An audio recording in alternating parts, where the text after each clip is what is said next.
Hello, so for this exercise you're going to sketch out some thoughts that help you describe your customer persona. So there are 4 sections to fill out: values, brands they like, how would they describe themselves, and what physical and emotional needs drive their behaviour.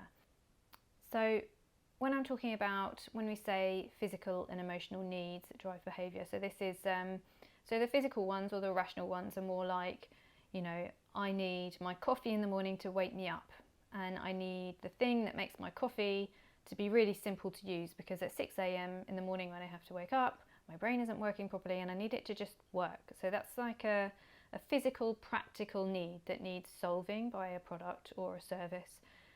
But the emotional need might be, say someone else doesn't have coffee in the morning, they have coffee in the afternoon, or in the afternoon their coffee serves a different purpose. So in the afternoon it's about, I actually just need a break from work. I use my coffee as a break, as an escape, because, you know, I've had enough and I want to go and have a treat, and it's like my little mindful moment.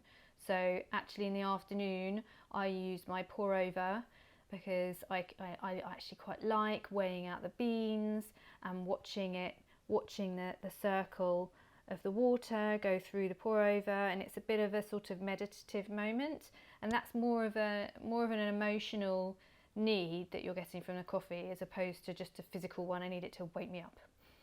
So if you use the sticky notes to add your thoughts and add a picture in the centre, you can upload your own picture or just get one from Unsplash through Miro, and put that picture in the centre to just help you imagine what that person might look like. You can change it later if you decide that changes.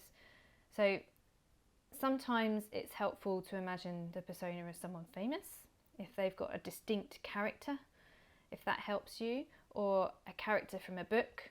If you say, you know, your character is like an Alice in Wonderland sort of character, or whatever it might be relevant for your brand.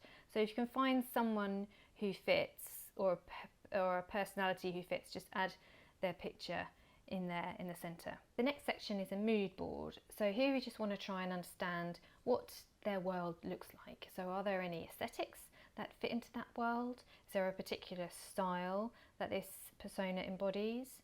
So have a look through Unsplash or through Miro or Pexels, or use your own photographs, and just add in anything here that represents your ideal customer. You can even sketch in some things if you like, if that helps. So the last exercise asks you to write in a bubble who your customer is trying to become, so what their aspirations are.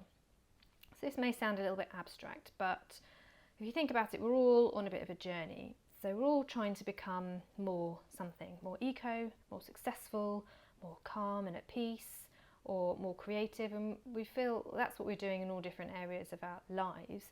So we're trying to get closer to a better version of ourselves all the time usually. So if you can help your customer do this with your products and services, then you're reaching like the top of Maslow's hierarchy of needs that we talked about earlier. So if your customer can in any way get closer to being the person that they want to be through using your product and service or engaging with your brand, then when they buy something from you, then they're expressing this through the purchase and the use of it, and they'll want to share that story. So write in any ideas or thoughts that you've had as a result of talking to your customers, and add them in here, and then you can always come back to them later if you have any more ideas that pop up. Okay, see you in the next one.